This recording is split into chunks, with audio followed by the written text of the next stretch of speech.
Gavere in Belgium as we get ready for the UCI Cyclo-cross World Cup. This is round 10 of racing. A tremendous course. 10 degrees is the weather, 21 km/h winds, quite windy across the course, but sheltered by the number of fans, partly cloudy for the riders. A little bit chilly in the air, but the fans are making the atmosphere very, very warm for this afternoon's race, and they've enjoyed the festive period and are making sure that everybody enjoys this afternoon's exciting racing. Here's the standings. Elie Iserbyt is the World Cup leader. His advantage now 57 points on Pim Ronhaar, with Lars van der Haar still sitting in third place.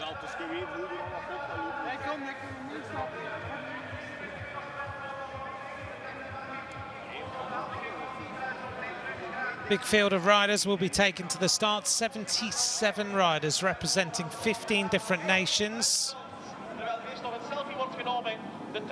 Here's the start list for you to just take a look at. There's no doubt it's going to be a big battle again because the three kings are here. Mathieu van der Poel, Wout van Aert and Tom Pidcock all in the race. They've got some work to do though. Van der Poel and Van Aert are on the second row of the grid, and Pidcock is on the fourth row of the grid.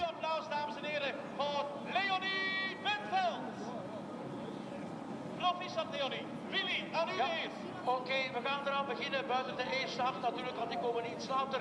Maar we beginnen met de tweede starttrein. Als eerste de wereldkampioen Mathieu van der Poel.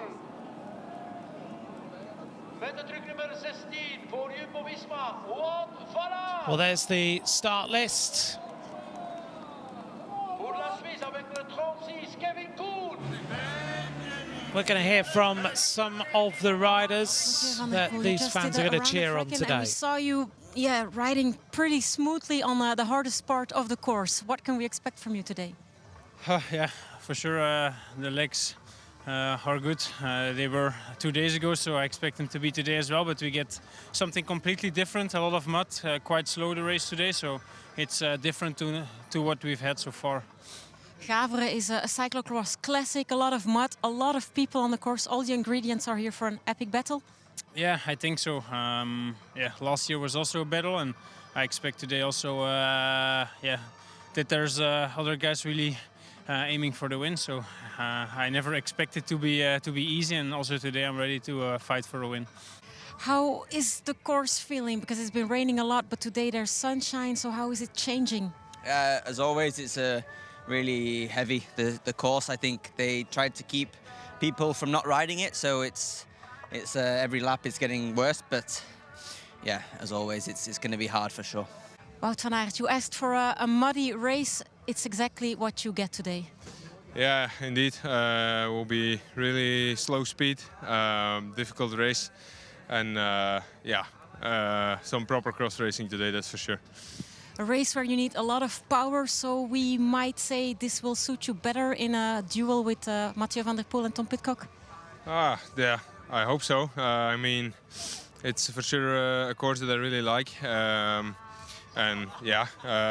try it every race, so I'll try it again now. Elie Iserbyt, after that third place in Antwerp, you're here with a lot of confidence at the start in Gavere? Yeah, my shape is very good. I had some good training days in Spain last week and the week before. So I'm happy today that it's a bit more dry than the last couple of days. So I hope my legs are good, and then we will have a nice race.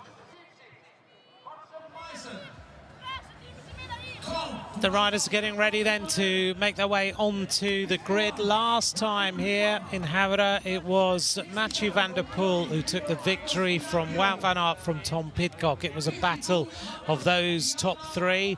Michael van Turnhout took fourth place, Lars van der Haar was fifth, and Laurens Sweeck was sixth. That gives you an idea of the sort of riders who do well on this course. It is a tough course, really slow, very sticky mud. This course has held cyclocross since 1983.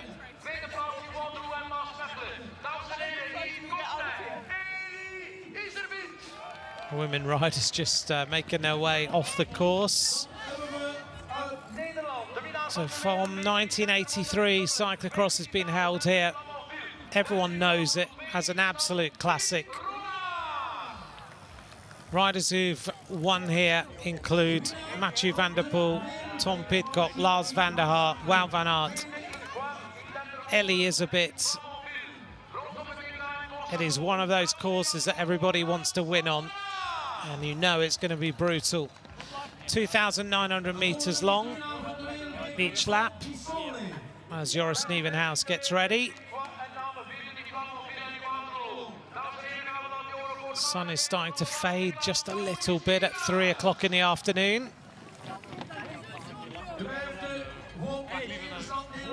The front row stacked with riders we've been used to watching all season. Second row, as I mentioned, Mathieu van der Poel and Wout van Aert. Thibaut Nys also on that second row. So is Cameron Mason. Pidcock's got a huge amount of work to do down on the fourth row. So he's got to get himself through the group in front, including Corny van Kessel, Witsi Mayus, and they had a bit of a tumble last time, didn't they? Pidcock hitting him. And then the grid in front, Mason, Vasura, Orts, Thibaut Nys, Kevin Kuhn, Wout van Aert, Mathieu van der Poel. Pidcock could be at a massive disadvantage this afternoon.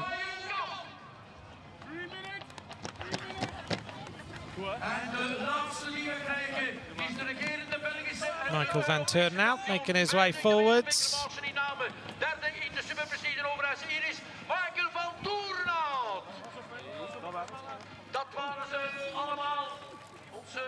European champion arrives. Van de UCI wereldbekerveldrijden hier vandaag in Gavere op een fantastisch parcours. Dan hebben we dat straks bij de vrouwen mogen bekijken allemaal. Met de winst voor Puk Pietersen. Ze zijn er allemaal klaar voor. The World Cup leader in that red and white jersey, just focusing and getting ready. Here's our second row with Van Aert alongside the Spanish rider Felipe Orts. Van Aert wanted a heavy, muddy course. Will the tables turn? There's the world champion. Those rainbow bands around the neck and sleeves of the jersey and around the middle. He did look good in the recce earlier on today. So the last jerseys just being taken off, the leg warmers as well.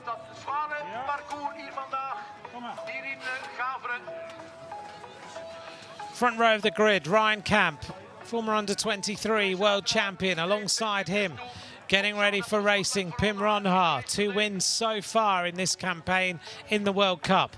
Joris Nieuwenhuis, his teammate, 1 win, 5th last time out.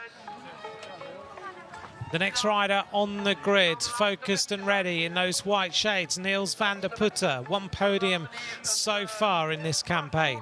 Lars van der Haar, who's worn the World Cup leaders jersey this season, the Dutch champion. Elisabeth, 2 wins so far, podium last time. And the final rider, still looking for a top 6, Toon van den Bos. Oh, 1 more rider, Michael van Turnhout to the right-hand side of him. The European champion hasn't really got going this season in the World Cups. They know.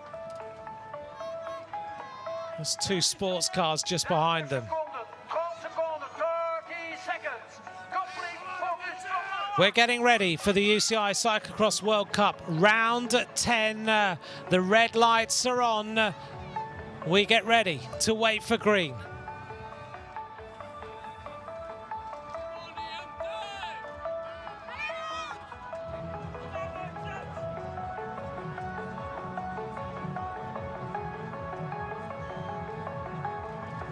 Green and go, go, go. Round 10 of the UCI Cyclo-cross World Cup. And in the centre, having a really strong start, is Lars van der Haar. Van der Haar through the corner first. Elisabeth in second place. Michael van Turnhout just behind.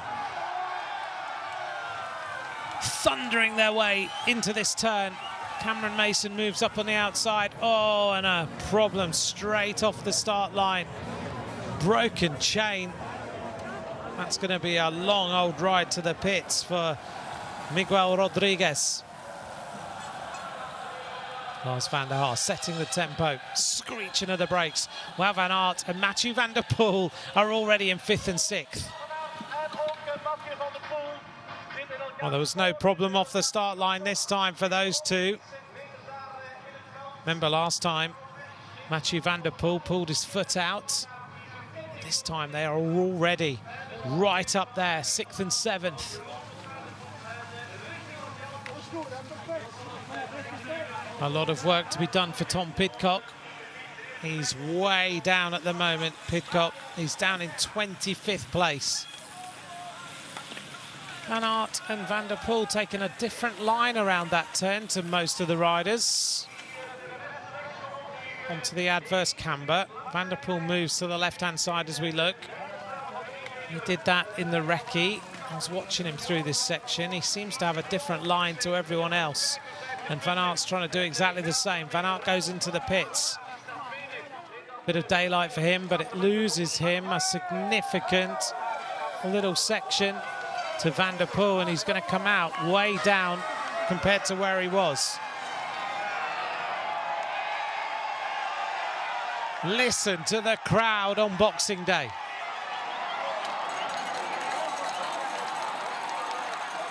What a start this is. Van der Poel runs up that section. Van der Haar and Joris Nieuwenhuis side by side, the two teammates almost blocking Van der Poel out. Kelly is a bit though, is riding strongly at the front. There's Van Aert in the yellow jersey, just missing his pedal for a moment. Philippe Orts up towards the front as well. So at the moment, it is a bit the World Cup leader from the Dutch champion Van der Haar, from Nieuwenhuis, from Van der Poel. A couple of places back, Van Turnhout. Wout van Aert using his power in this sort of course to good effect as he rides his way back into the wheels. One rider having a problem on that corner. It's going to hold up everybody else. A bit of a jump over that section. The pace is prolific. Ryan Kamp just behind Wout van Aert. Timo Rug is up there. Still a long, long way back for the third of the Kings, Tom Pidcock. He's nowhere near the front. There he is. Still down in about 25th place, Tom Pidcock. He just needs to stay in the wheels and not let the gaps open up. But it's a massive ask. There's already gaps opening up. There he is. He won't panic, but there's a lot of work to be done if he wants to see the front of this World Cup today. Now, this is the section that's really hard. You have to run a significant way uphill. Shouldering the bikes, trying to get as far up there as they possibly can. Nieuwenhuis looks good. Wout van Aert's got himself in front of Mathieu van der Poel now. Nieuwenhuis opening up a little bit of a gap. Van Aert is looking better today than he did last week, or the last round, only a few days ago. We know that Van Aert is good in these conditions. So Nieuwenhuis gets back on the bike. Van Aert's already on the bike. Van der Poel jumps on as quick as possible. Ellie is a bit, having set the tempo early, is staying with them. Then Van der Haar. As we look further back, it's a little bit of traffic. But now Van der Poel goes to the front. And a big acceleration from the world champion. Decides now this is the time where he's going to go away.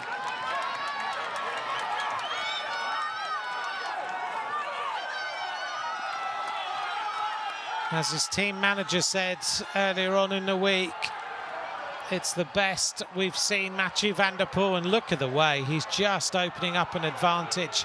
Skids the bike out on that corner. Van Aert doesn't have a response. Christophe Rudolph told the Belgian newspapers this week that last round of the World Cup was the very best he'd seen Mathieu in a cyclocross race. Said he's never been better. In Antwerp, he was head and shoulders above everybody, and he's already riding away.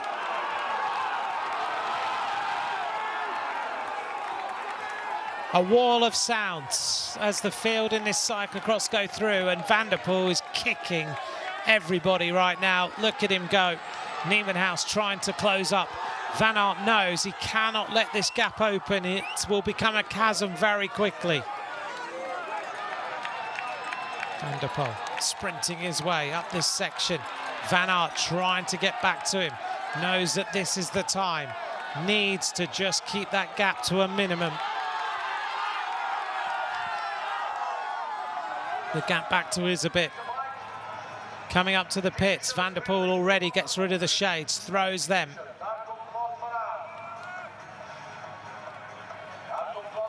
They rescue the glasses.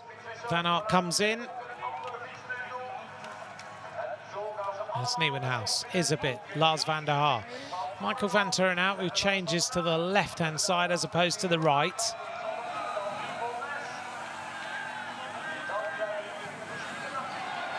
There's the gap between these two already. Gap's already 6 seconds. Toon van den Bos, behind him is Pidcock, who's now in 15th place.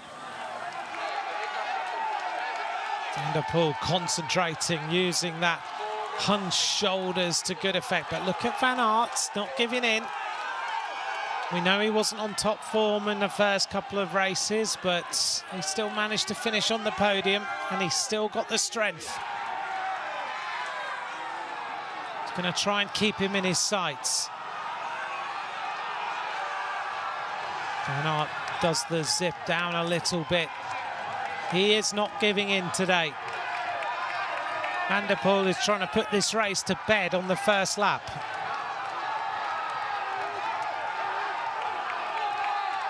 Isabit has to jump off and get going. As Pidcock said, this course is going to get worse and worse throughout the afternoon as far as he's concerned. Pidcock is working his way through the field. It will be interesting to see the lap times, because Pidcock is making inroads. Seemingly has got good legs today.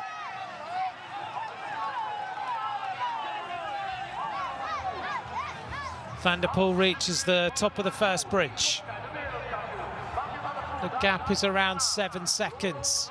Here comes Van Aert, hauls his way over the top, tries to find a little bit of speed. Past the hospitality area, Van der Poel is already on the second bridge. Everyone sprinting across to see Van der Poel as he makes his way up the finish straight. And there's groups of riders all over this track.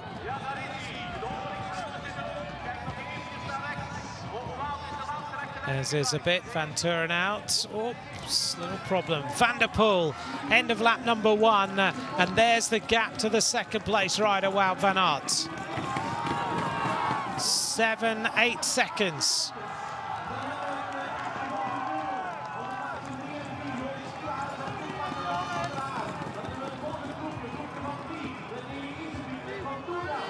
There's Isabit, Van Turnhout, Ron Haar is there. The gap back to Thibaut Nys, and Tom Pidcock is now in 9th. 7:19 was the first lap for Mathieu van der Poel.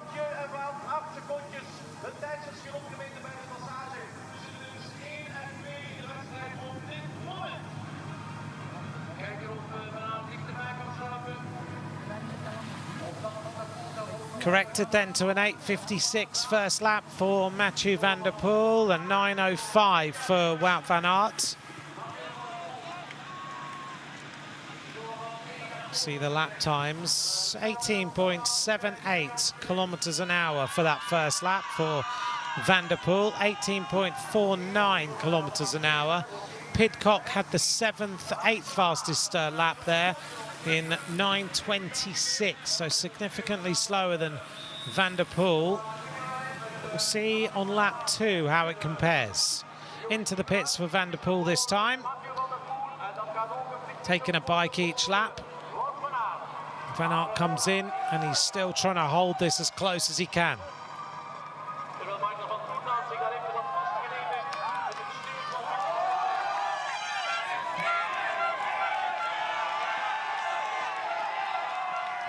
There's the visible gap between the two leaders.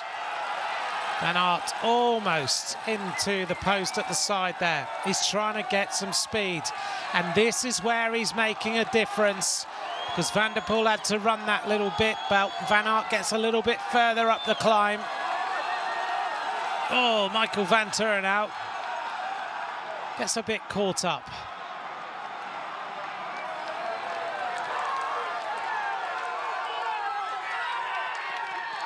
The gap is 9. So Van Aert is just trying to give Van der Poel the feeling that he's breathing down his neck. There's the gap between them, like a velodrome on this section. They look across at each other.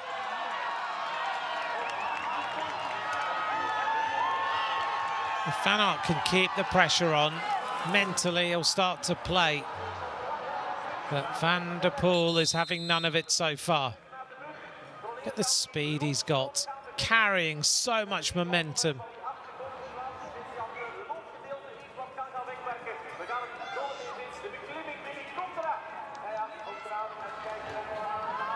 A lot of mud on this course. Look at the shoes. There is Van Aert, who gets as aero as possible in this section into a bit of a time trial mode. A bit of a micro rest. I must say, Van Aert does look a lot better this week than he has in the previous weeks. He's now riding into this cyclocross season. We won't get to see them so much. Here's the next group of riders. There's Thibaut Nace. Now, Pidcock was with him, and Pidcock's disappeared.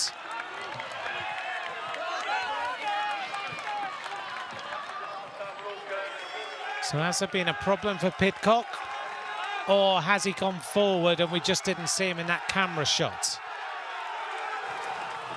There is Pidcock. I think he's had a problem.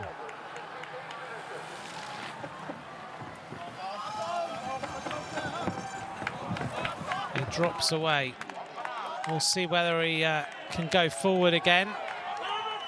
There's the gap between Van der Poel and Van Aert.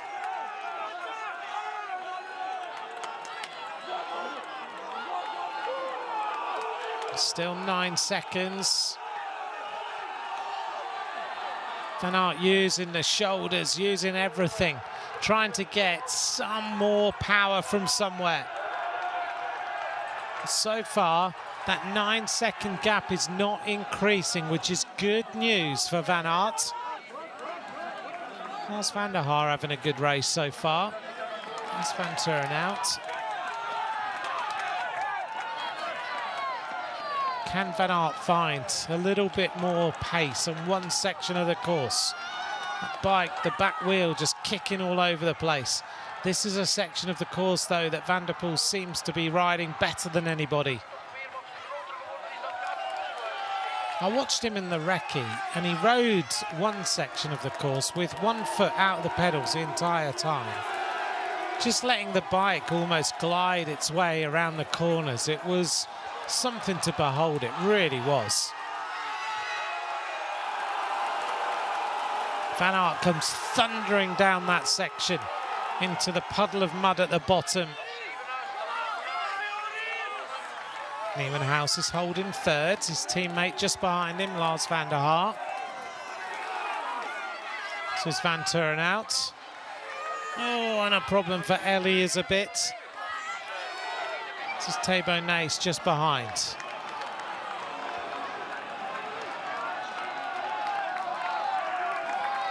To me, Pidcock has disappeared out of the top 10 riders.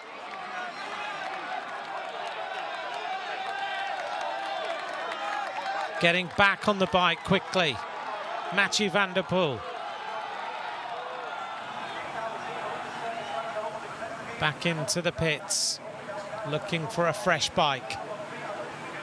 He's making a difference on that section every time. Van Aert trying to find some sort of speed, some sort of momentum. He loses 3 seconds on that section of the course.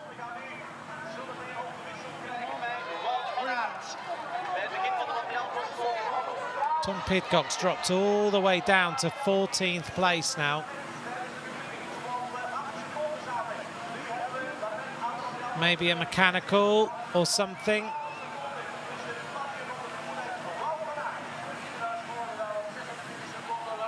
Michael van Turen out. Lars van der Haar went through. Everybody got their phones out trying to get shots of this rider, who is just breathtaking to watch right now. The way that he is able to cruise around a tough cyclocross course is something pretty special.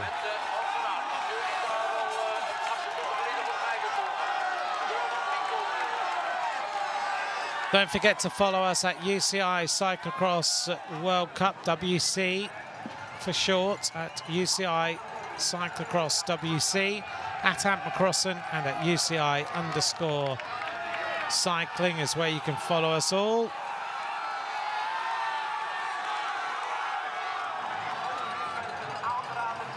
Van Aert starting to lose time now, 19 seconds.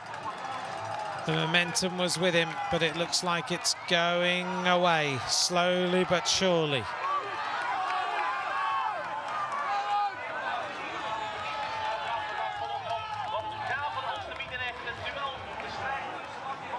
Good question from Stephen Anderson. Why doesn't the UCI Cyclo-cross World Cup give Pidcock a second row start? He is a mountain bike star after all. I must admit, I think Pidcock will have something to say about his 4th row on the grids, because it doesn't help him in any way whatsoever. He is the Olympic mountain bike champion as well.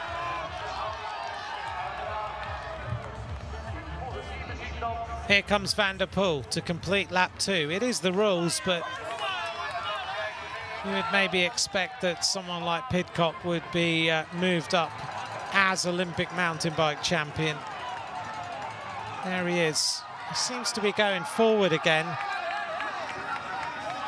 Maybe a puncture or a mechanical before. End of lap 2 for the leader, who has just daylight between him and the rest of the field. A 9:11 lap compared to an 8:56 last time. Van Aert has lost significant time on the 2nd lap.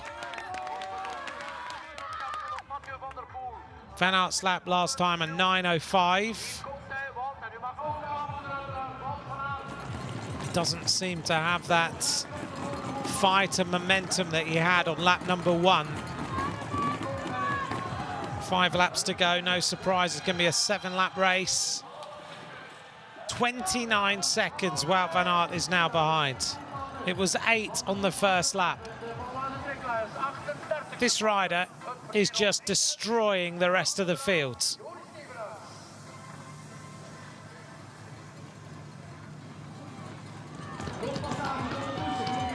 Michael van Turen out, Ron Hart, Elizabeth, Thibaut Nace. Cameron Mason is now in 9th place.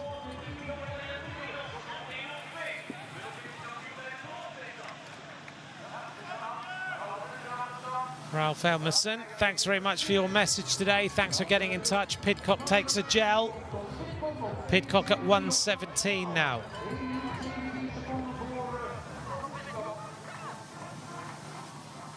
Van der Poel with that huge bit of mud on the shoulder he's just got rid of there.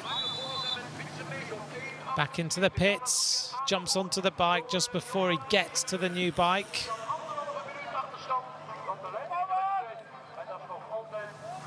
And there is no one in sight coming up to the pits as Van der Poel is already on a new bike.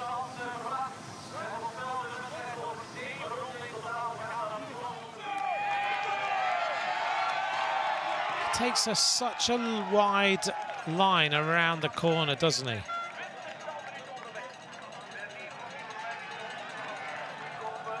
He was doing that in Antwerp as well. Technically, he's just finding lines that no one else is finding. And that seems to be giving him more speed than anyone else. Fastest lap so far, Mathieu van der Poel, 18.78 kilometers an hour. Second fastest lap is Wout van Aert. Then Joris Nieuwenhuis, then Lars van der Haar, then Michael van Turnhout, Pim Ronhaar, Elie Iserbyt, Tom Pidcock, Jenti Michels and Thibaut Nace. Good to see Thibaut Nace looking better. He's struggled for a few weeks. This is the second and third place riders now. For the battle for third and fourth.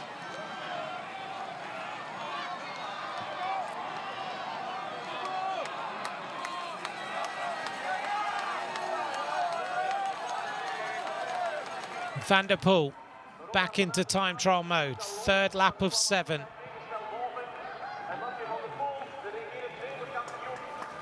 Van Aert now at 31 seconds.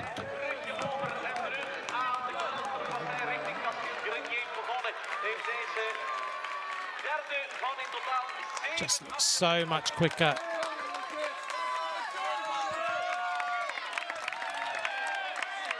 The young fans there with Mathieu van der Poel banners at the side of the track, and Van Aert just has had no answer. Real concentration on his face. Shades are off as well.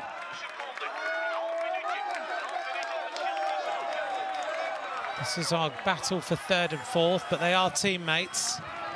So they'll be just trying to help each other a little bit. Well, Van Aert's road programme has been published. He's going to ride the Giro d'Italia and La Vuelta. Going to miss the Tour de France at this moment. There's Van Turnhout. Coming across to Van Turnhout is Cameron Mason. Mason having his best World Cup so far for a few weeks.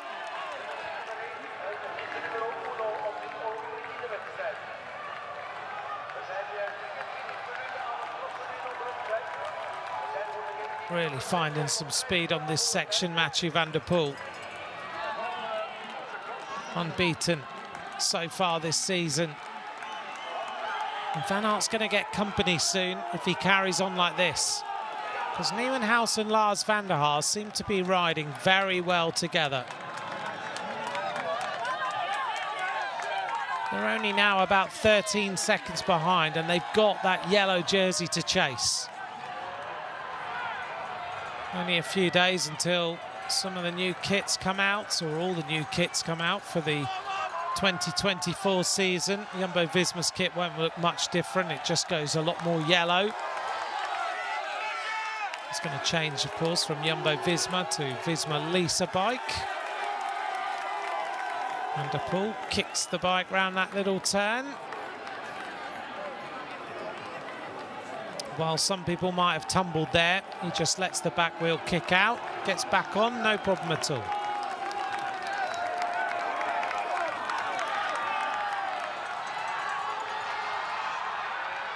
Well, we're maybe not seeing the battle we might have anticipated. Because right now, Van der Poel has not let a battle be created as Van Aert almost hits that post. On that section, the bike can either stay in that little bit of single track or can just do what it feels like.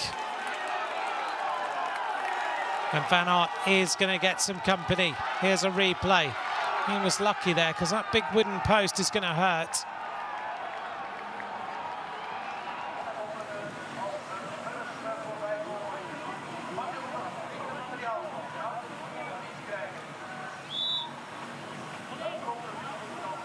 The bike is placed, it's ready, and it goes.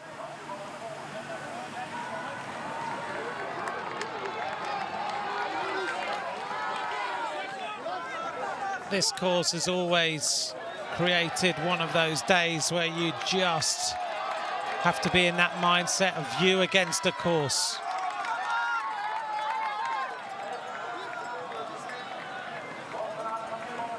They've relayed the finish straight with new tarmac, but so far in this race, it doesn't look like we're going to need any sort of sprint.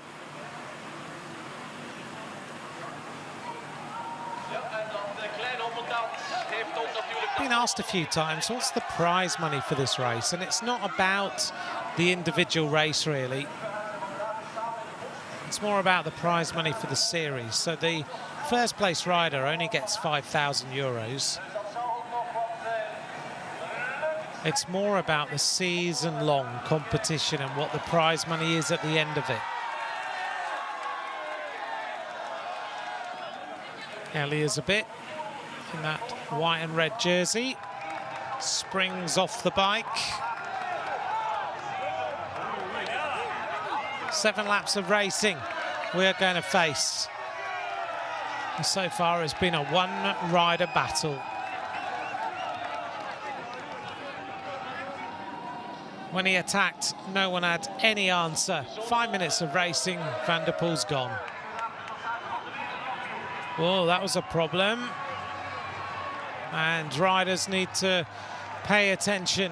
One of the Costa Rican riders, unfortunately there, Van der Poel having to push him out the way. Felipe Nystrom enjoying being here in this cyclocross and making his way towards the finish. Van der Poel, unfortunately, just having to push him out the way. Nieuwenhuis and Van der Haag not working together now because Nieuwenhuis is trying to push on a little bit, looking for another podium.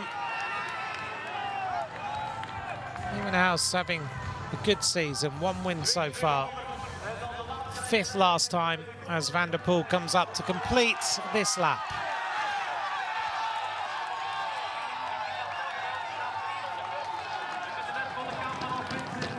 The end of lap 3 for the world champion. 27 minutes of racing have gone by. This is going to be a very long race, as you can tell. It's going to be well over an hour. 18.4 kilometers an hour, the average speed for Van der Poel. And the commissaires have given them 7 laps, but their laps are just going to get slower and slower and slower. Because we've gone 8:56, 9:11, 9:28. Here comes Van Aert. Meanwhile, we go back to Van der Poel.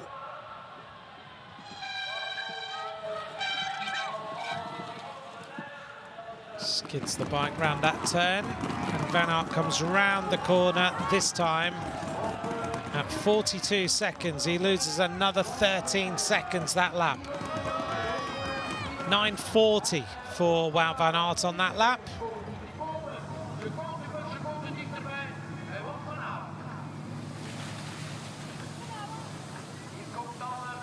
Joris Nieuwenhuis and Lars van der Haag now equaling the lap time of Wout van Aert with a 9:40.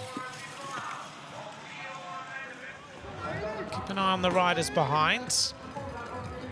Ronhaar is a bit. Pidcock is now starting to go forward, maybe looking for a podium if he can. He's still got a fair amount of work to do, but he's gone from 25th to the top 10 to 15th to 7th. He looked a little bit resigned at the middle of lap 2 that this was not going to be his day. Group here, well, he's caught all of these and gone past. Michael Van Turenhout, Thibaut Nace, Cameron Mason. A couple of others in that group, including Jenti Michels and Emil Vestringer.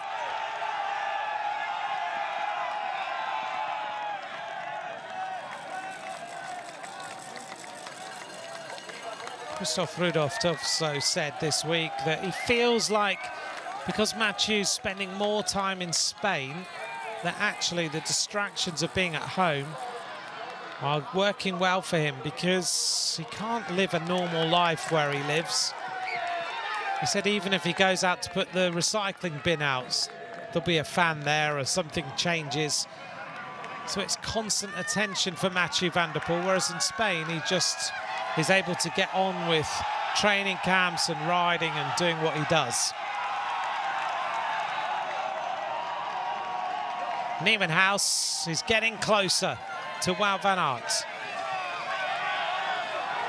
He's only 8 seconds behind now. He really does have some momentum, the Baloise Trek Lion, and so does Lars van der Haar.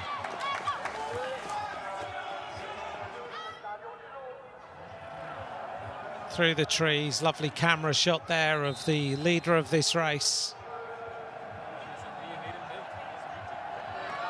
Last year he won ahead of Van Aert, ahead of Pidcock, Van Turnhout, Lars van der Haar, Laurens Sweeck. Van Aert may get some company very, very soon if he continues at this pace. Because these two are urging each other on. They know that there's a possibility of bringing the Jumbo-Visma rider back.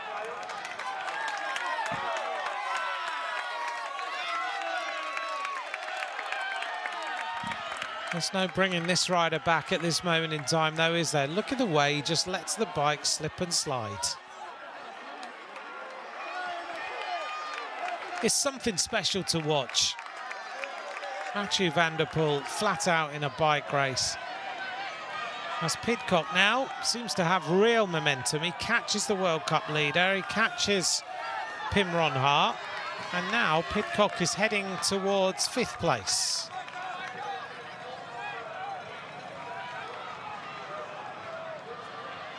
Goes flying past on the left-hand side.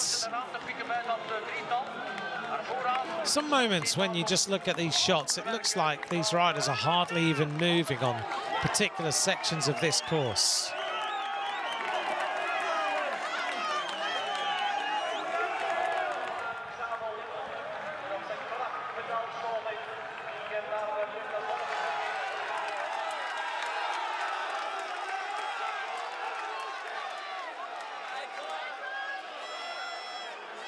Van Aert running uphill. If you've just joined us, we are 32 minutes into this race, being dominated by the world champion. He's given no one a chance. He's literally demolished the entire field.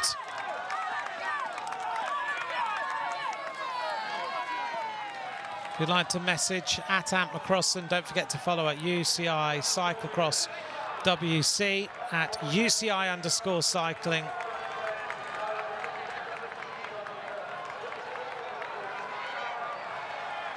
More cyclocross coming up in Hulst. Then we go to Zonhoven, then Benidorm, and then we go to Ugaida.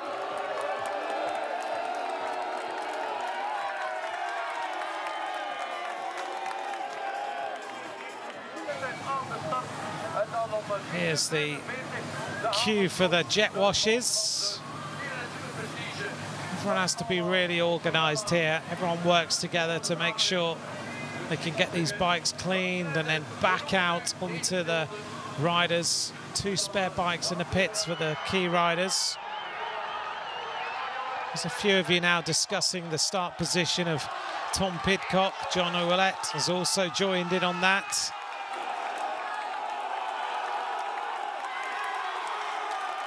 And Kurt Keeler, thanks for joining us and enlarging the worldwide crowd, because, yep, you're right, the crowd in this particular cyclocross is absolutely insane.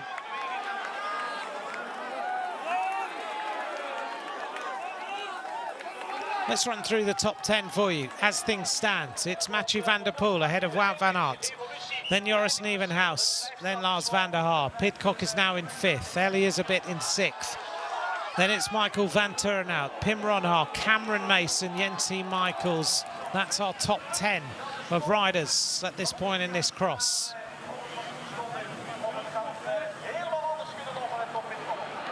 Further on down, Scott Funston, the American, is in 30th place.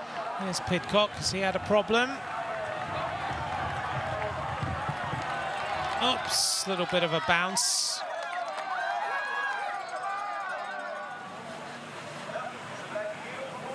Bit of a fairground ride, that one, isn't it?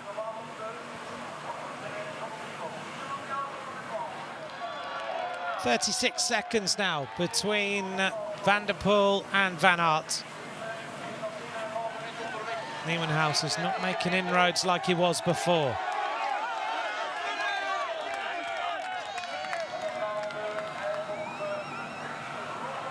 There is Nieuwenhuis with Lars van der Haar. Van der Haar looking for a podium here. And let's bear in mind, Van der Haar could do with some points, so could Pim Ronhaar. But Ellie is still in 6th place.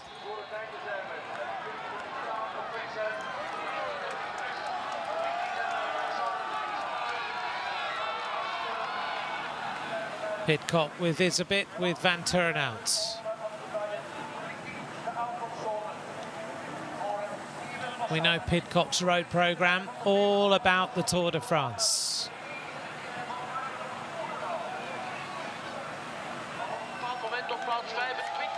Riders now, after this period, will be thinking about the World Championships, which come after Hoogaida. So it's all going to be focusing in on that. Thinking about their programme, thinking about what races they ride, making sure they come to the World Championships with the very best legs possible. Pidcock has already said he won't be riding them. What a lovely camera shot there with the crowd and Van der Poel just firing his way through the centre of that sea of faces. End of lap 4 coming up.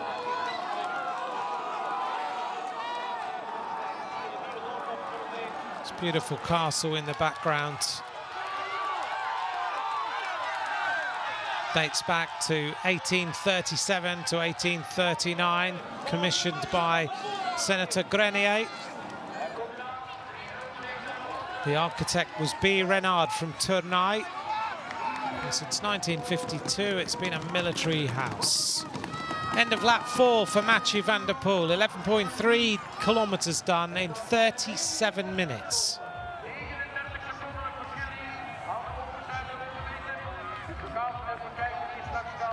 A 9:45 lap for Van der Poel that time. As we mentioned, it's going to get slower and slower and slower. Just gone 17 seconds slower than that lap, than the lap before, and 17 seconds slower the lap before. So in 2 laps, his lap times have decreased by 34 seconds, or increased, sorry, by 34 seconds. Wout van Aert comes round the corner. This time he's at 40. He's not lost any time. Nieuwenhuis and Lars van der Haar. 3 laps of racing to go. Pidcock comes firing around the corner. He's picking off riders, and Pidcock may well end up back on the podium again if he continues like this.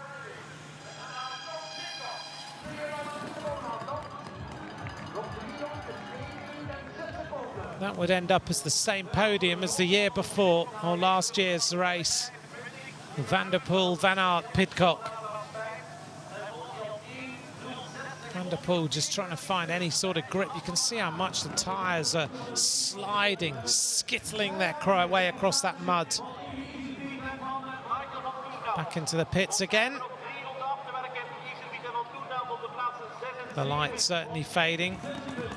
There is the next place rider, Pim Ronhaar, in 8th place. Then it's Cameron Mason in 9th.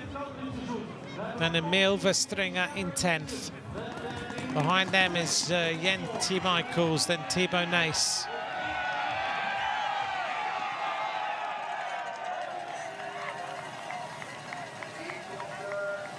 Three laps of racing to go.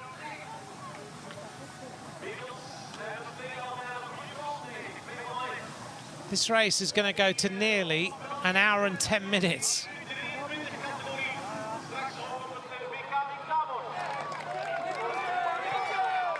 Now, normally the commissaires do their calculation after 2 laps, take an average and then work it out from there. Today, they've been caught out by the fact that this course is getting slower and slower every single lap. I think some of the riders are going to look at this, this race time and think, wow, what a race this has been. It's supposed to be as close to 60 minutes as possible. It's going to be as close to 70 minutes as possible. Pidcock comes through, 5th place. It's a good workout for the British rider.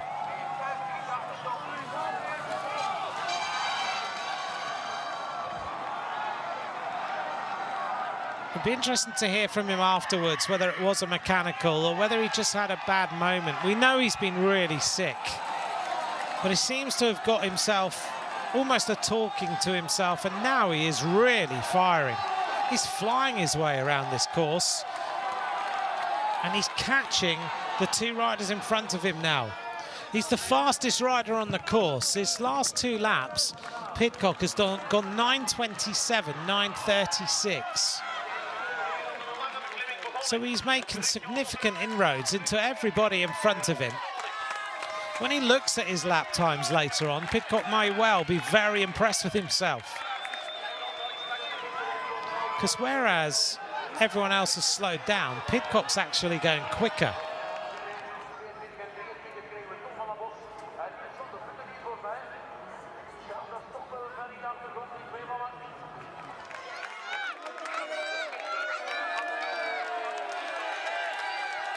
Van der Poel looking strong up this section, isn't he? He's making some difference, making some time.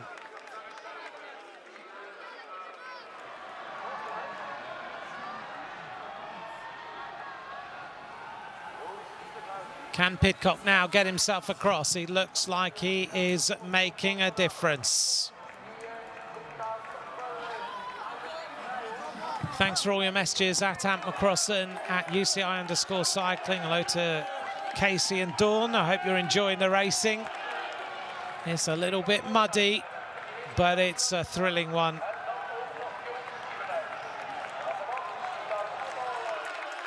Van Aert, for so long it looked like on those first couple of laps that he might just hold Van der Poel and then come back to him. I think really the battle and the fun is going to be this 3rd place finish. So the current top 10, Van der Poel, Van Aert, Nieuwenhuis and Van der Haar. Behind them, Pidcock closing in, as you can see. Ellie Isabit, Van Turnhout, Pim Ronhaar, Emil Verstringer, Cameron Mason. That's our top 10. For fans of other nations, Felipe Orts of Spain in 16th place right now. Scott Finson of the USA down in 31st place. Ian Ackert of Canada down in 42nd. Dean Harvey of Ireland in 52nd place. Massive group of riders on this course today. The population here, northeast of Oudenaarde, the home, of course, of the Tour of Flanders, is 13,700 people, and I think they're all here.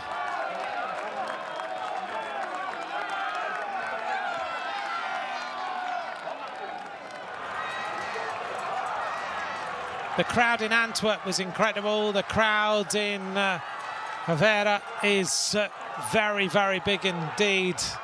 I think it probably equals or betters it. Will be interesting to see the numbers afterwards.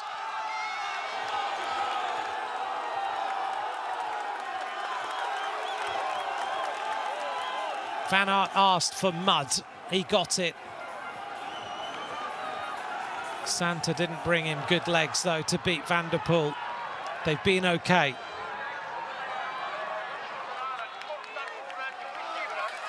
Nieuwenhuis, Van der Haar, Pidcock is right on their tail now.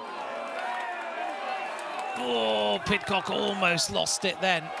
Somehow, he just let the bike slide. A laboured bike change for Mathieu van der Poel. Take a look here. Oh, and he had a little bit of a fall as well. Riders will be getting very tired now.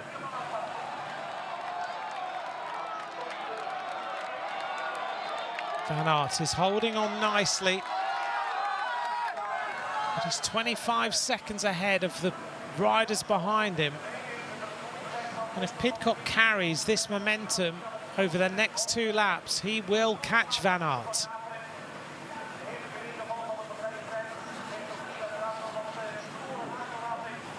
Van Aert has a less laboured bike change. Van der Haar and Pidcock.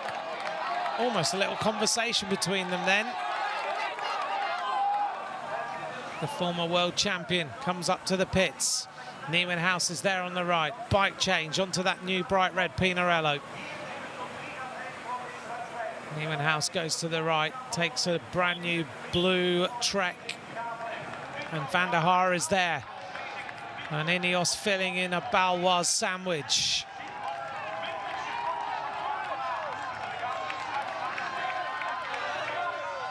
Van der Poel, look at the way that he is talking those pedals over. 41 seconds now, the deficit to Van Aert. It's every rider for themselves, isn't it? Isabit takes his bike, Van Turnhout onto his European Championship Ridley machine. Oh, and Pidcock stacks it into that turn. Let's hope the gears are okay, because this is the rider who really is making the difference on this course. It looks like everything is okay. He just ate some mud.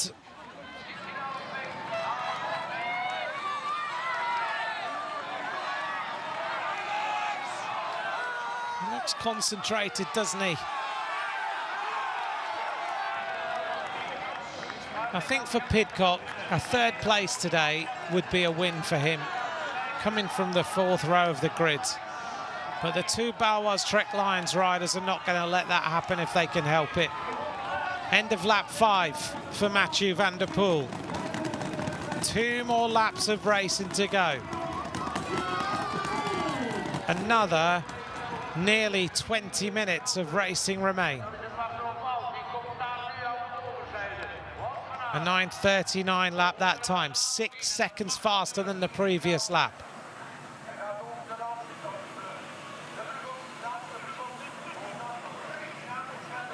Van Aert was at 40 seconds at the end of lap 4. We'll see what he's at the end of lap 5 as Van der Poel comes across the cobbles and back out onto the course.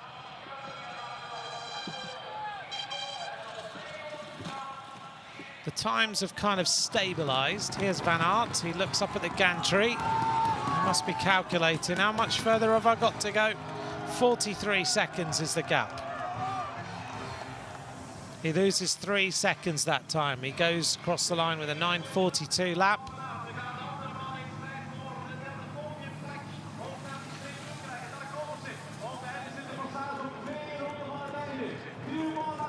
Here's the chase for third. They're now at 1 minute and 9. Pidcock is into fourth. Van der Haar slots in on the wheel. They're at 1 minute 13 seconds, Van der Haar and Pidcock. 1:09 to Nieuwenhuis. Hauling his way up that terrible little hill. Van der Poel manages to find at least a little bit of pace. 6th place, Elie Isabit, the World Cup leader. 7th place, European champion Michael van Turnhout. Coming round the corner, just behind is Pim Ronhaar.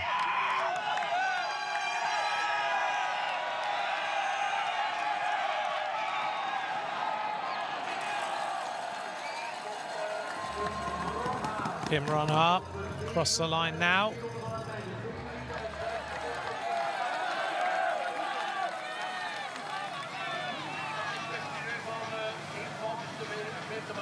If you didn't watch the women's race, make sure you go back and watch it. It was a really good race to watch.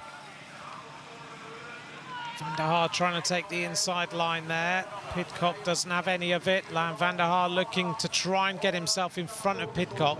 Bit of team tactics going on there. Van der Haar knows he wants to let Nieuwenhuis go away. Van der Haar is clever in terms of tactics in cyclocross races. You can see he's doing everything he can to try and get in front of Pidcock. Pidcock closing the door on him.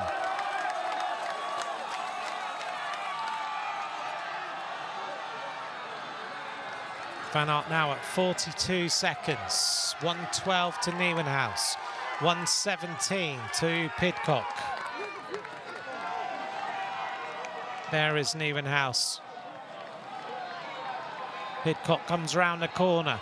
Van der Haar still trying to get in front of him. And this is the part of the course that Pidcock makes a massive difference. Look at the pace as he goes up to the top of this climb, and Van der Haar is going to try and get through the corner first, which he does, but Pidcock just goes past him. Such an interesting little battle there is going on. A mental and a physical turmoil between the two of them. Mathieu van der Poel, though, in a different race.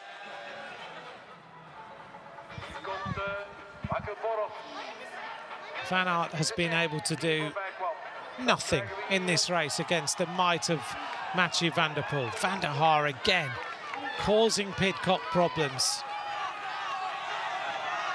Trying to force errors as well. Nieuwenhuis riding away. Here comes Pidcock. Van der Haar right in the slipstream. Nieuwenhuis trying to get as low as possible. Pidcock is hunting him down.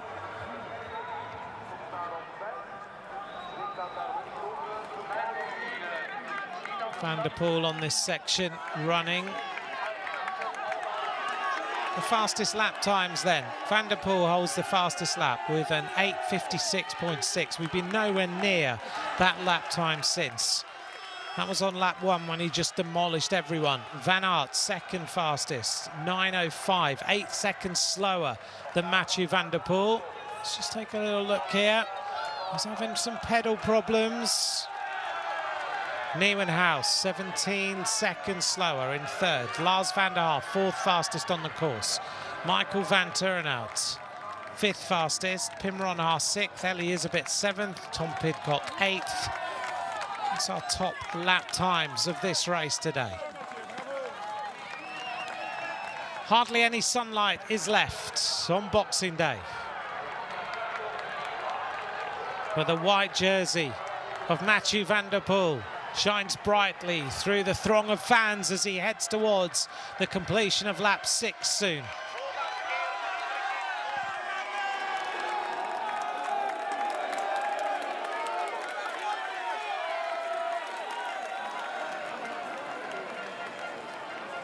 Don't forget, we've got more racing coming up in Hulst. Then we go to Zonhoven, then Benidorm, then we go to Ugaida.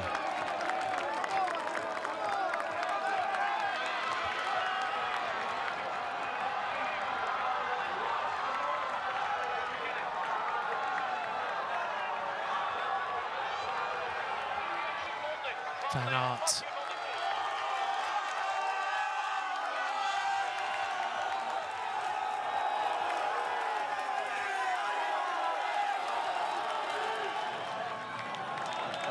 Pidcock leaving Van der Haar behind now.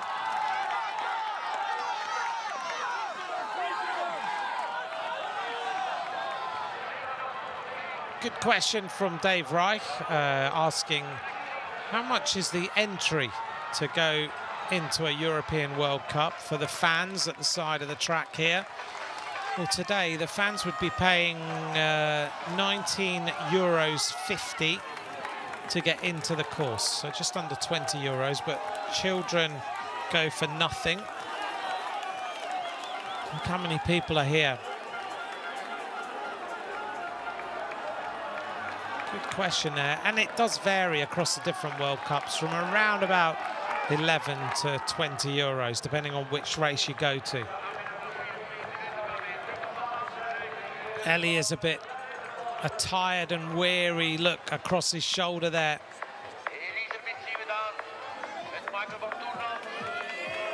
The gap is now 35 seconds between Van der Poel and Wout van Aert. Isabit's at 1:52, Van Turnhout at 1:54. Van der Poel with that little problem with the pedals, it's lost him a few seconds.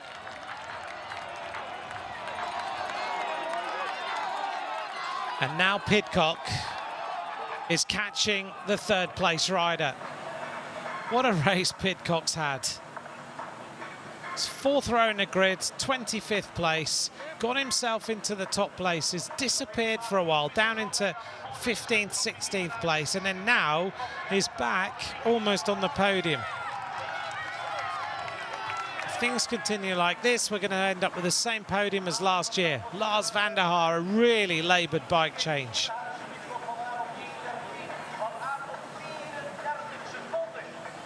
We're coming up to almost the hour mark now. And we're still going to have a lap to go. Difficult for the commissaires. What do? Do you make the race 58 minutes, which is maybe the right answer, or do you put another lap in? I think the riders might say we should be finishing at the end of this lap. That would be as close to 60 minutes. But it's so difficult. The commissaires aren't to know that the riders after those first 2 laps were then going to be well over 17, 20 odd seconds slower, 30 seconds slower. Pidcock is now on the podium. Tom Pidcock is having some race. And Nieuwenhuis is trying to stay with him, but makes a mistake. I'm going to be interested to hear Pidcock's interview after this. Get ready for it.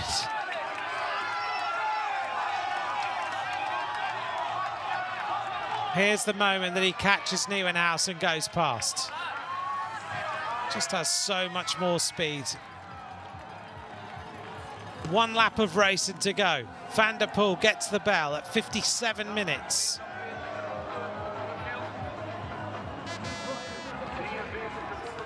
Van Aert is just behind. Van der Poel, a 9:47 lap that time, 8 seconds slower than the previous lap. Van Aert was at 43 seconds previously. He's going to be similar this time. Well, Van Aert comes around the corner in 2nd place. He's not losing any more time. In fact, he's gained a second. Pidcock and Nieuwenhuis. Now the battle for 3rd commences. Pidcock is going to try and get rid of Nieuwenhuis. He's having none of it. And they are starting to move. Pidcock attacks hard onto that newly laid tarmac, trying to use his endurance to get rid of Nieuwenhuis. Pidcock's in 3rd at 1:10. He hasn't lost any time. Pidcock's lap that time, a 9:45, 2 seconds faster than Van der Poel, 1 second faster than Wout van Aert. Lars van der Haar is just hanging on. 58 minutes, and they've got about nearly 10 minutes of racing to go. It'll be the longest race of this World Cup season so far. Thank you for being with us here. I hope you enjoyed the holidays yesterday. At Antmacrossen at UCI_cycling is where you can get hold of us.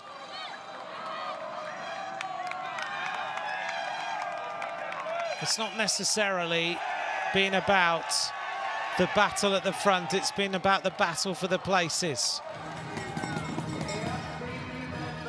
Sean Mooney, good question. How much for the beer and frites? They vary everywhere. But the interesting thing is you have to normally go and get a token, buy tokens, and then go and buy your beer and frites, and that gets really frustrating. The queues are massive. Joe Piscitello, is this us seeing a Wout van Aert in terms of his training and focus and load for the roads rather than cyclocross? It absolutely is. It's the same, though, for Pidcock and the same for Mathieu van der Poel as Nieuwenhuis starts to put Tom Pidcock under some pressure. Who's going to get 3rd place? Nieuwenhuis there. Pidcock is already on his new bike.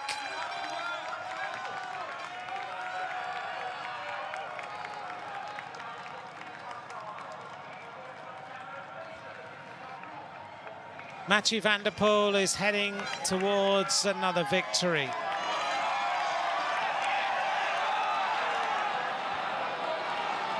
The Three Kings in the festive periods. Is it going to be the same podium as last time? Is Nieuwenhuis going to change that? Pidcock is able to ride that section so nicely.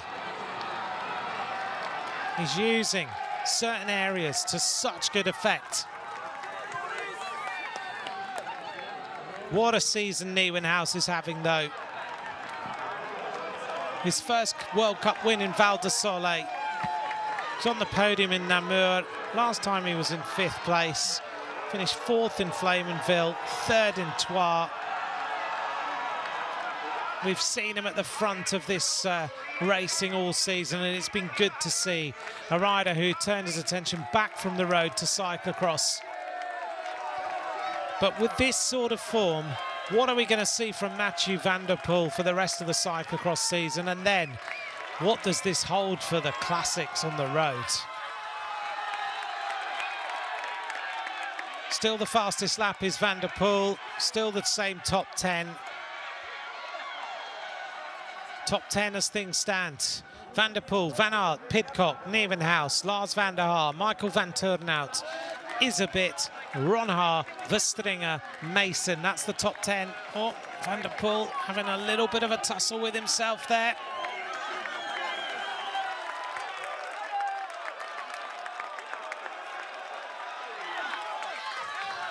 Over an hour gone. Nieuwenhuis tries to put Pidcock under pressure again on this section. This battle for 3rd is not done yet, is it? Nieuwenhuis is doing everything he can to get rid of the former world champion. Pidcock is hanging in there.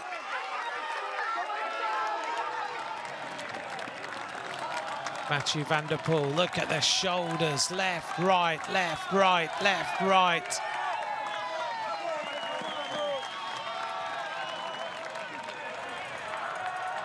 He started off like an express train. He's finishing like a diesel, but he's looked so classy all day today. Listen to the noise of the crowd.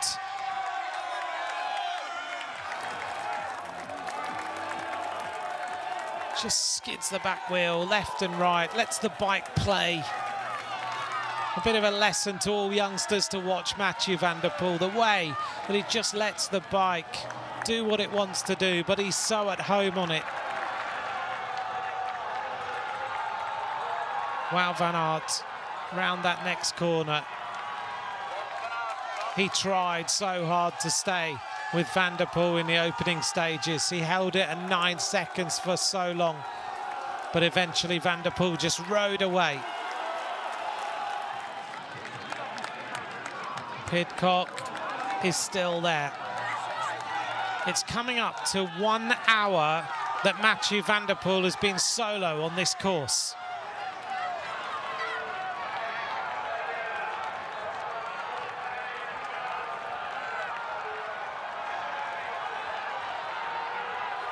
What does Pidcock have left in the tank? Is there anything there? Bearing in mind what a ride he's had to do to come from 25th place. It looks like Nieuwenhuis is getting the better of him now. Or is he?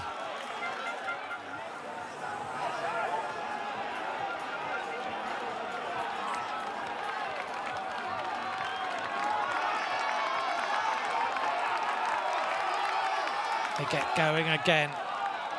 How is this podium going to be rounded off? I think we know where 1 and 2 are. Van der Poel is not too far away. Van Aert takes a bike for a final time.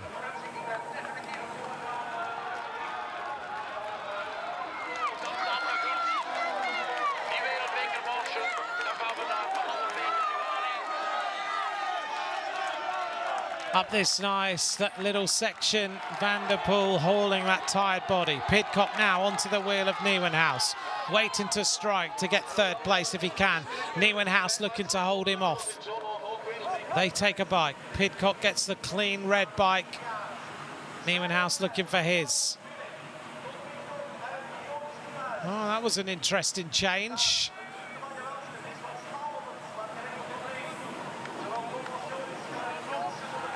The pit crews are so important in cyclocross. Mathieu van der Poel is almost at the end of this final lap. Van der Haar comes in. An hour and 5 minutes have gone. There is Adrie van der Poel, Mathieu's dad, and his team owner as well, who's been so sparkling in his praise of this rider this week, saying that he's on the best form ever in cyclocross. Well, I think we've seen a display of that today. He's not far from the finish line. He comes up over that bridge, down past the VIP area. He's got one more bridge to go, and then he can get himself ready.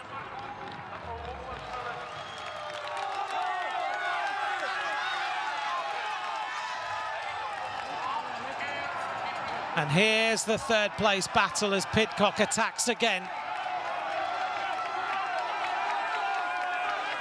It's going to be an interesting sprint on the tarmac. Over 1 hour solo with a display of total dominance. Mathieu van der Poel demolishes the opposition in the mud. Van der Poel wins round 10. No one ever got a look in.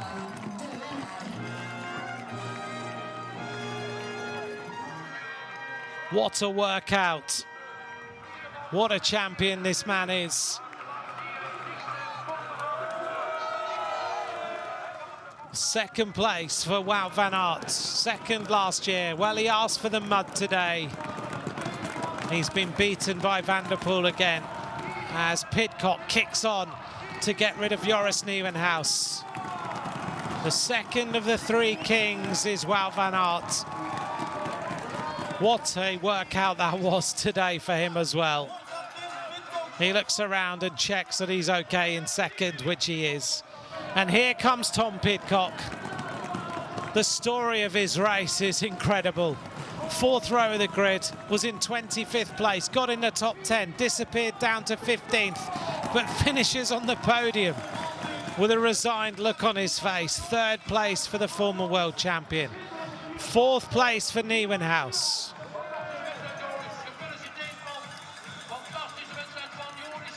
Balois Trek Lions rider in fourth. Thou and a puncture for him on the final lap.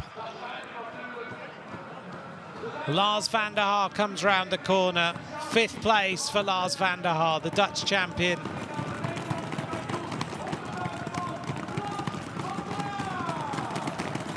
Over 1 hour and 10 minutes of racing for van der Haar.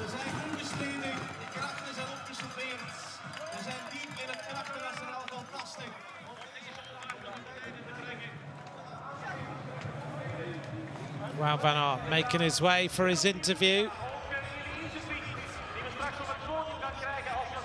Here comes Elisabeth, the World Cup leader, in sixth place.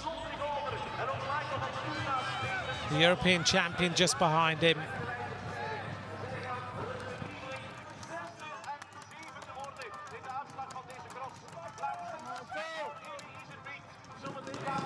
Sixth place for the World Cup leader.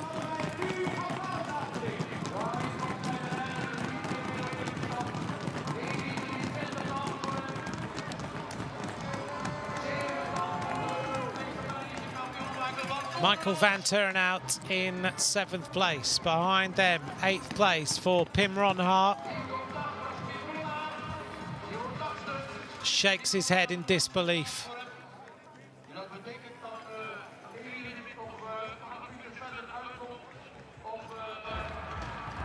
This is Cameron Mason. He's going to be in 10th because just in front of him is Emil Vestringer in 9th place.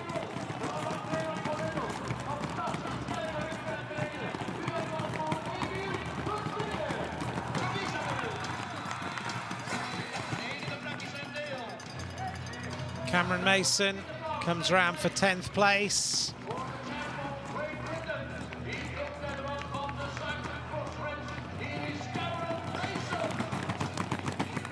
He's been looking for that top 10.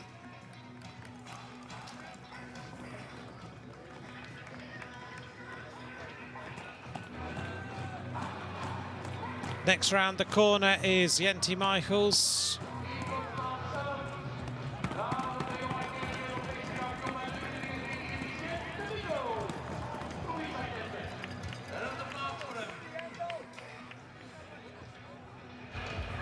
Here comes Ryan Kamp.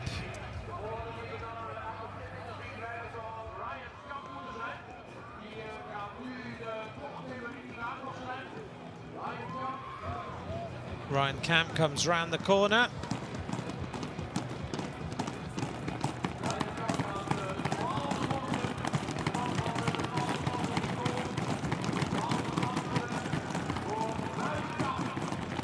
Ryan Kamp takes 12th place today.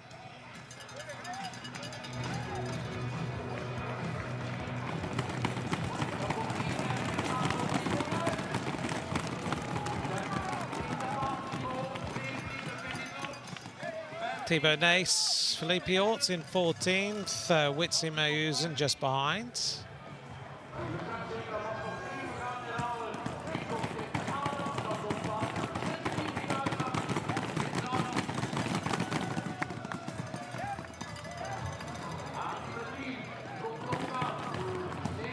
Good ride by Tim Merlier. 17th place for him.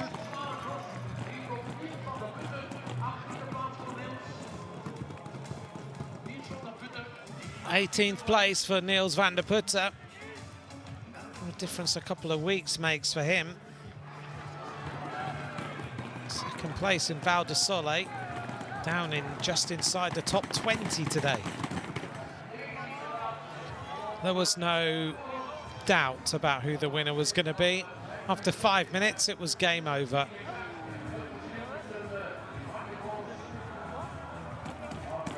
I think he'll consider that a good workout. Second place for Wout van Aert.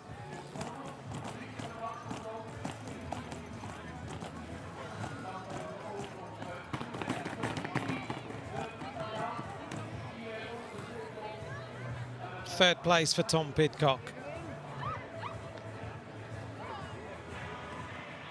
Let's take a look at the results here in round 10. Mathieu van der Poel wins in 1 hour, 7 minutes and 6 seconds ahead of Wout van Aert at 36 seconds, Pidcock at 58. Then it was Nieuwenhuis, Van der Haar and the World Cup leader, Elie Iserbyt.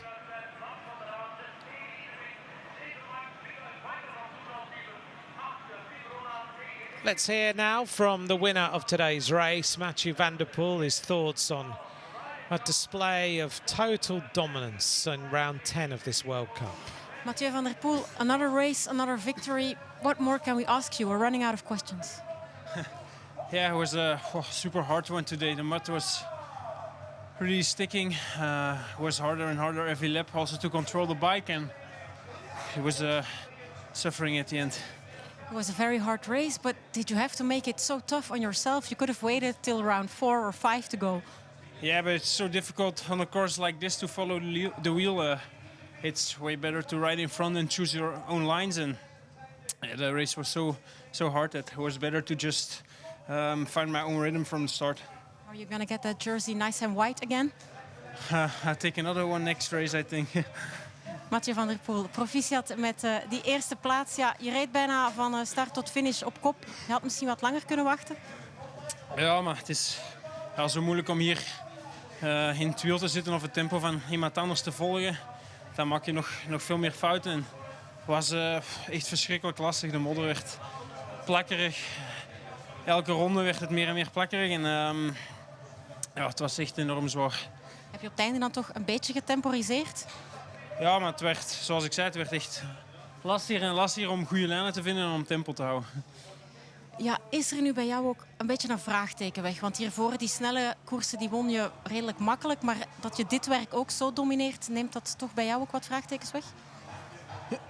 Ja, ik had niet echt vraagtekens conditioneel, maar ik zei het had beter geweest zoals ik van tevoren zei, dat het was blijven regenen. Want nu, het werd zo plakkerig en echt diepe sporen. Het was heel moeilijk om lijnen te blijven rijden. zou zeggen, ga je maar douchen voor het podium.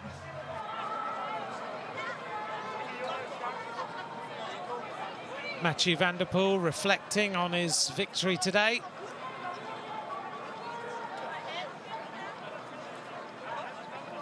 If he was suffering at the end, what were the rest feeling?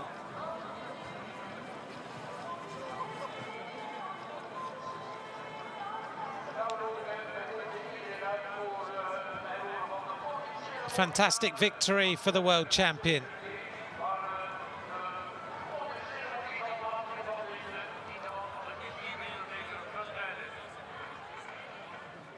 The crowd have enjoyed 2 great races.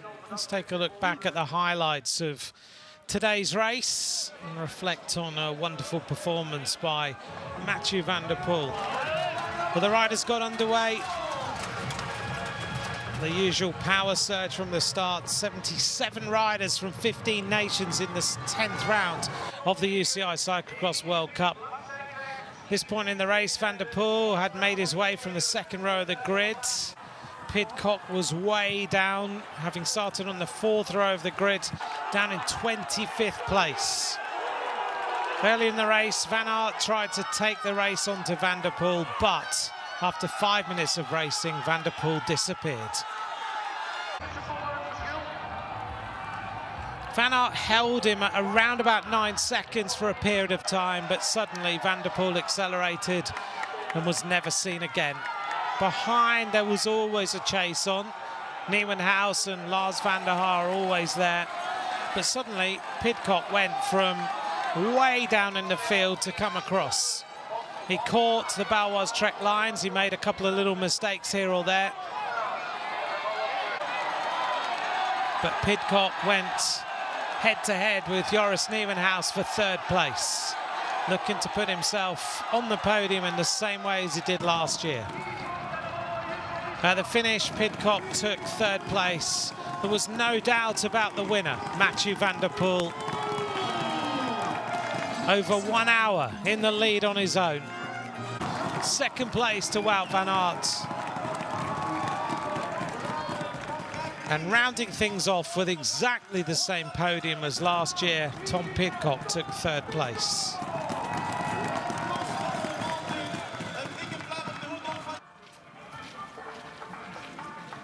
We're waiting for the podium presentation.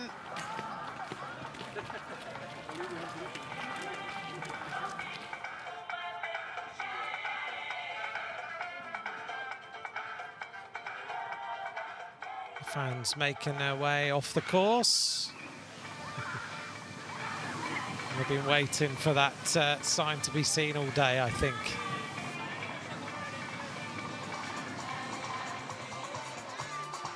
Not long now until the podium presentation.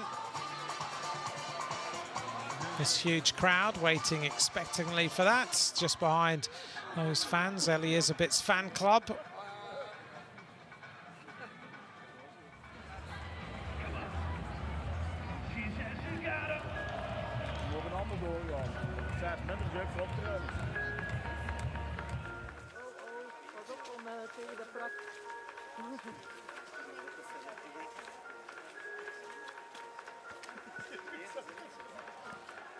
It's definitely been a muddy one.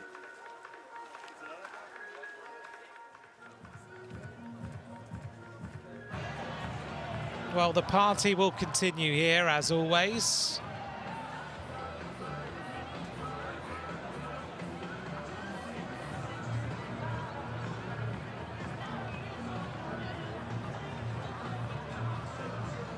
Some of these fans won't have seen any of this bike race today. They'll just have enjoyed the party.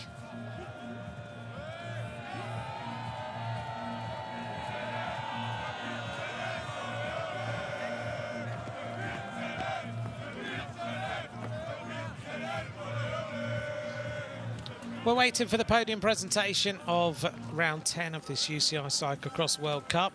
Everyone going home with a smile on their face.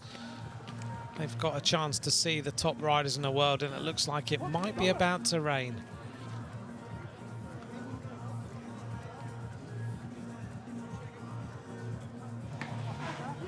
Here's Tom Pidcock. Tom Pidcock, congratulations on your third place. It was an epic battle for that third podium spot. Yeah, it was. I mean, yeah, a bit annoying really. In the start, I was. It's not like I had a bad start. There was just nowhere to go. And then I was like, yeah, maybe 10th position on the second lap, and then my chain came off, and then I was again, I don't know, behind. So I was all day chasing, and yeah, I think at one point I was riding quite fast, and in the end I was making a few mistakes. But yeah, at least I'm on the podium. A few mistakes because you were maybe too eager to get to the front? Yeah, I think maybe in the first lap I wasted a little bit of energy trying to go through gaps that perhaps were not there. But yeah, I think yeah, that was the only chance to even try to win today. But yeah, Mathieu was strong. But I think yeah, in the end I did a good race. It was just a shame about the start. It would have been nice to be at the front racing from the beginning. That's what Kurt Bogaert said as well. He said, I would like to see where he finishes if he can start next to Mathieu van der Poel. Yeah, I mean, yeah, we know that Mathieu is most probably the strongest at the moment on every course, and I think, yeah, you know, he's world champion for a reason. Thank you very much. Congratulations. Tom Pidcock. A race of just having to fight against the bike, the course, and his starting position.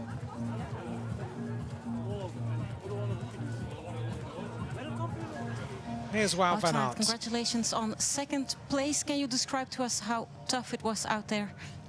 It was extremely difficult today. Yeah, the conditions were really tough. The mud was quite sticky, I would say, and yeah, every lap it was harder and harder to stay on the bike. I would say you tried for maybe a lap or lap and a half to keep the same pace as Mathieu, and then you rode your own race? Well, I tried to push the whole race, but yeah, definitely the first two laps I tried to stay close to him, and yeah, actually halfway the second lap in the long climb I went a bit over my limit, and this is actually something you should not do in this race, because I think I lost 30 seconds in the lap afterwards. So yeah, from there on I was quite happy with how it went, but in the beginning yeah, Mathieu just smashed it, and it was from another level. Wout van Aert, hoe lang heb je moeten schrobben om die plakkerige modder ervan af te krijgen? Ja, toch een kwartiertje of zo, denk ik. En dan dadelijk in de douche is het altijd schrikwekkend hoe slecht dat je gewassen bent.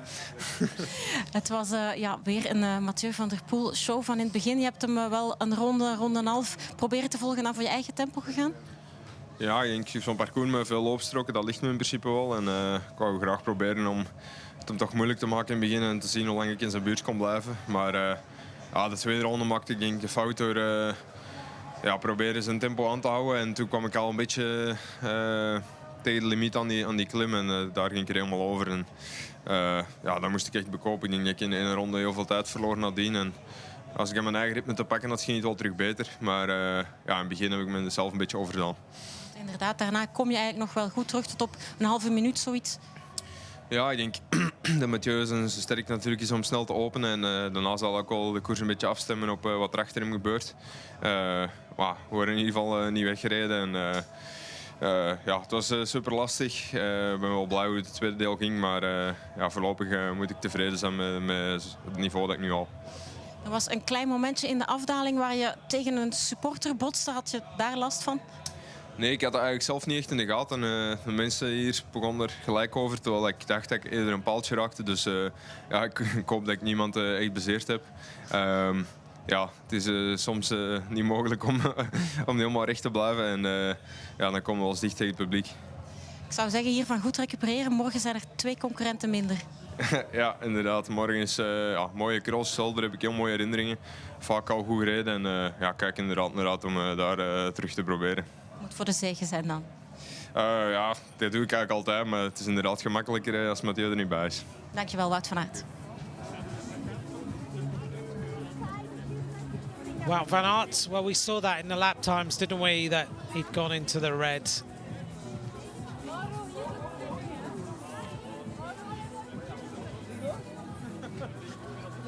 Second place for Van Aert today.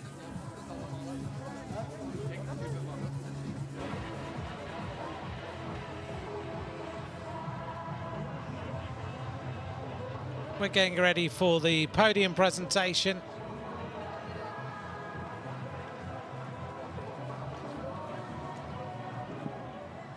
And the riders making their way to the podium now.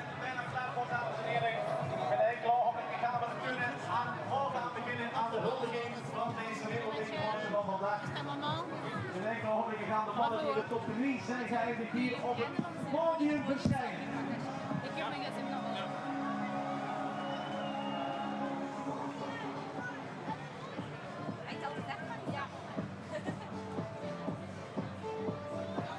Dames en heren, we zijn ondertussen inderdaad ook helemaal klaar voor. Mag ik onze tune alsjeblieft?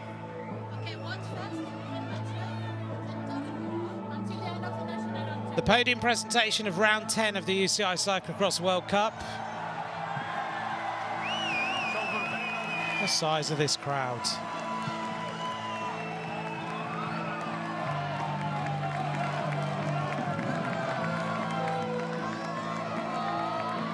They came to watch everyone, and the three kings in particular, in the men's race.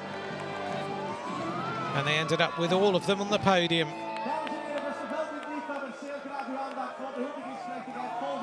Op de wedstrijd die vandaag verreden werd hier in Gavere op de rots. Het terrein van het kasteel Grenier in het kader van de UCI Cyclo-cross World Cup. Your attention please, ladies and gentlemen, for the award ceremony after this round for the UCI Cyclo-cross World Cup today in Gavere. First of all, in third place, eerst en vooral op het derde plaats zijn de klare geweldige remonte. Hij gaat de bloemen krijgen van burgemeester Danny Dierik. A big round of applause please for Tom Pidcock! Tom Pidcock, third place for the British rider today. Congratulations. The local mayor presenting the awards. Van burgemeester Danny Dierik. De bloemen aan de nummer 2 gaan uitgereikt worden door mevrouw Stefanie Dozen, de senaatsvoorzitter, op de tweede plaats geëindigd. En dat gaat er een onverdomme applaus opleveren. Nu applaus voor Wout van Aert! Great reception for Wout van Aert.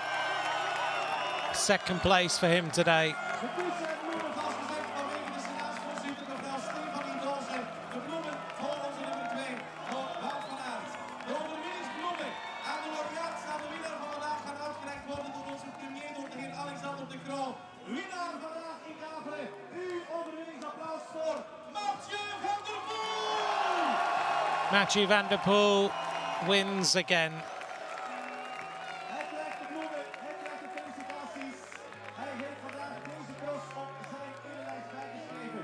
Dames en heren, mag ik uw aandacht van samen met ons te gaan luisteren naar het Nederlandse volkslied. Dus ladies and gentlemen, your attention please for the National anthem of the Netherlands.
There's our podium in round 10 of this World Cup.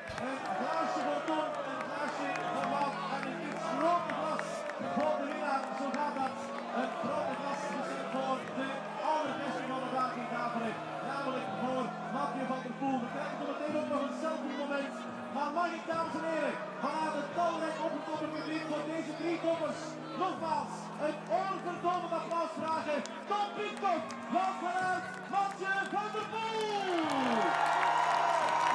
There's our podium.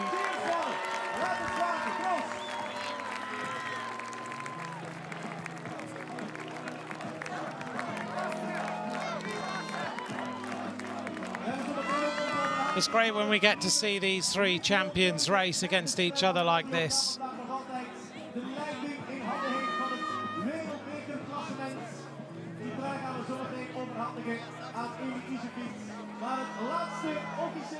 Time for the selfie.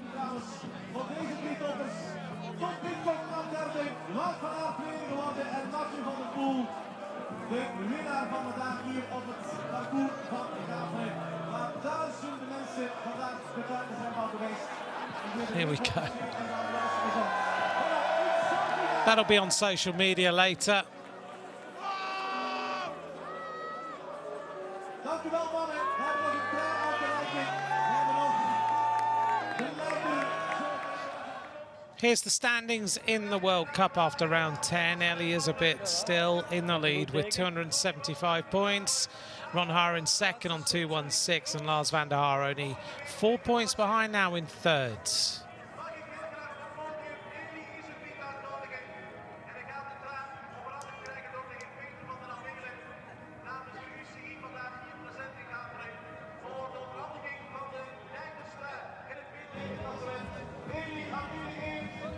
Crowd making their way home after a great afternoon out. Two great races. If you didn't see the women's race, make sure you go back and watch that. Elizabeth now being awarded with the World Cup leaders jersey. He'll hold that now into Hulst for the next round. His fan club are here. Elizabeth, 4 more rounds left this season.